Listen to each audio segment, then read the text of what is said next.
Hi, this is Amanda with Amanda Paints LLC. Um, I wanted to talk about some of the cleaners and masking that I am doing for prep work to paint some oak cabinets. Um, this set of cabinets is kind of offset from the rest of the house. It's almost kind of like its own little thing away from everything. So we wanted it to look like a piece of furniture in the end. They've just moved into the home and they're doing a lot of new things. Like you can kind of see in the backsplash area, there's an orange kind of chippy plaster. It's Venetian plaster. Everything's gonna go to kind of that earthy, taupey gray, neutral gray. But the cabinets, we're gonna do a bright, distressed teal.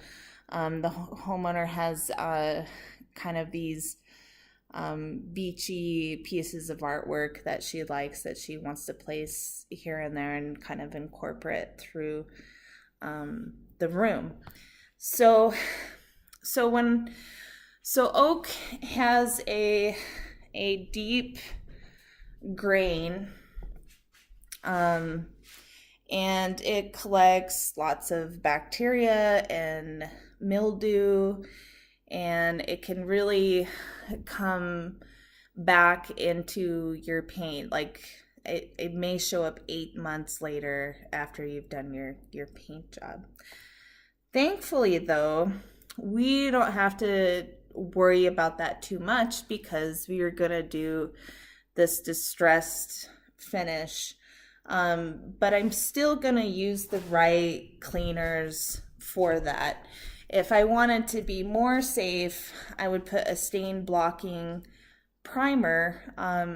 But because this is kind of that chippy distress look, I get to skip that, which makes this fun, stress-free cabinet painting for me. But we will do a sprayed clear coat on the top so that it does look like a nicely finished piece of furniture. So I start with Crud Cutter Gloss Off. It deglosses and it cuts off wax, bacon grease. It literally gets rid of everything, and it's, earth friendly. It's not going to kill you. I do wear gloves. And then I follow with Simple Green, but I way back dilute it. And then that takes off any Crud Cutter residue that I might have left, and then I dry the piece with a towel as soon as I'm done. I don't let any of the cleaners or the waters sit on there for drying. And then I'm using General Finishes milk paints, and in their advice, their prep work, they suggest that you use denatured alcohol. I feel that I don't have to use this step, but I like to use it just because the distributor says to use it. And if you've ever been a long-term painter, you know that you follow the directions. But because I don't want to smell or wear a respirator, and I do wear a respirator when I pull this stuff out, I use the Crud Cutter and Simple Green so that the cleaning process is just more enjoyable, and I do all of my hard work in elbow grease. And then I can just put on my respirator and some heavy duty gloves, and I can saturate a rag, and then I just quickly go over the oak with the denatured alcohol.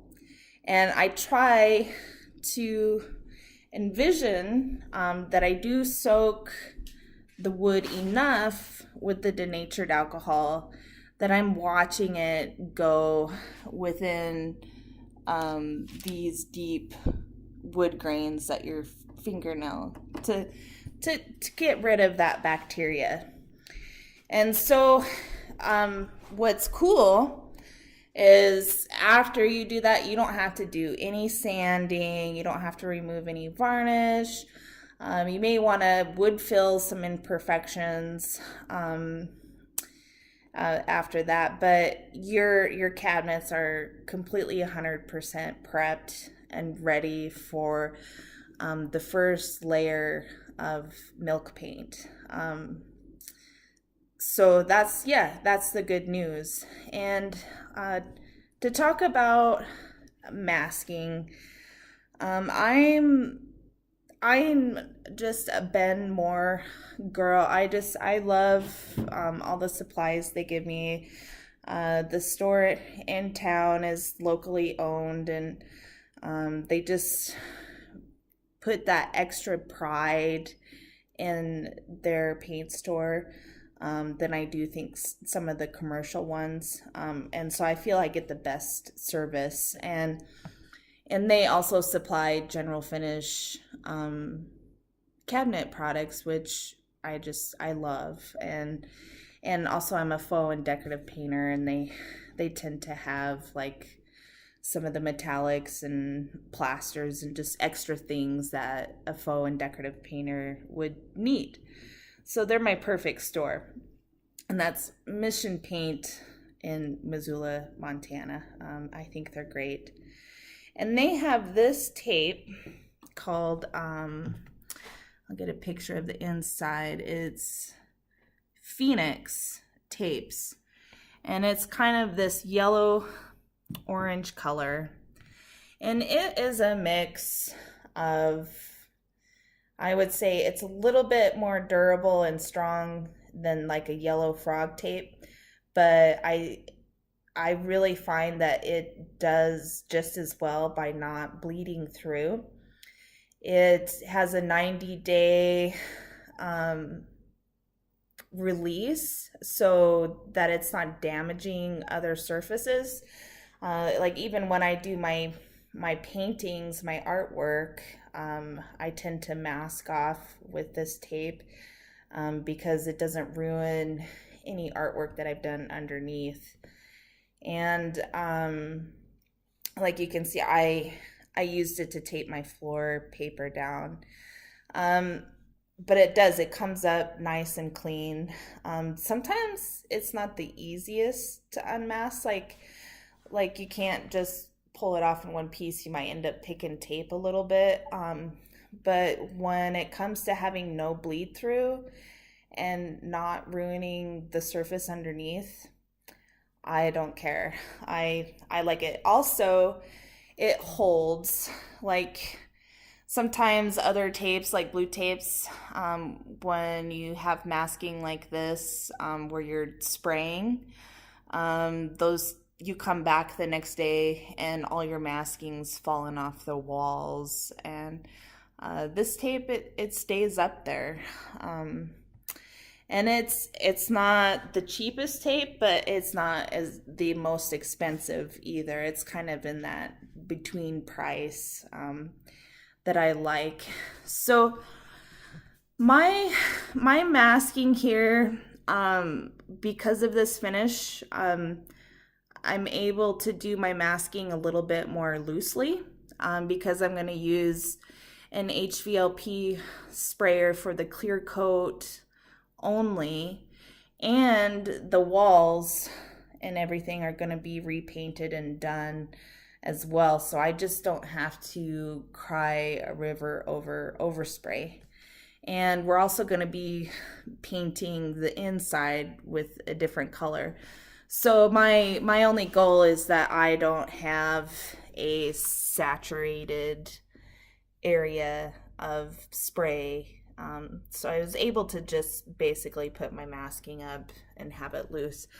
If I were spraying bright white cabinets, where I have to spray several coats and primer and lots of prepping, then this is really firm like almost like a drum to do it. And I have it kind of set back like where I can, because then that way I can get a sprayer to go in. If you're a painter, you know exactly what I'm talking about.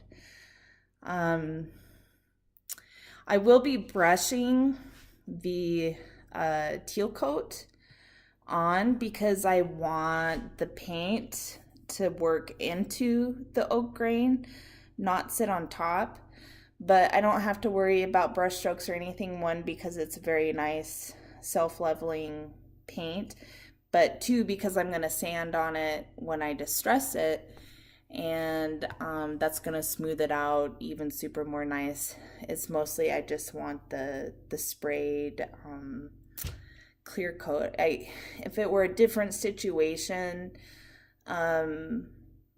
it might be faster to spray the teal, but because I can just so quickly mask, like I literally could mask forever to make that perfect, like I said, drum, or covering the walls and all of the windows and everything, so that I could spray the teal. But here it's just easier for me to brush it on. They have a wooden top, and the wooden top I'm going to do a layered barnwood finish. So that will be exciting. We'll shoot other videos here to show each step. But right now I wanted to show the masking and the cleaning and prepping part of it. All of the doors I'm taking to my studio. I have a cute little homemade spray booth that I've made, and it's really done me good over the years. Maybe we'll plan on doing a video on that down the road. I did paper off the floor and then put a tarp on top of that to protect. They have brand new refinished floors that are just beautiful, and like I said, all of these orange walls and stuff is gonna go away, and we're gonna bring in some neutral colors and this bright teal piece of furniture, and I think it will be beautiful.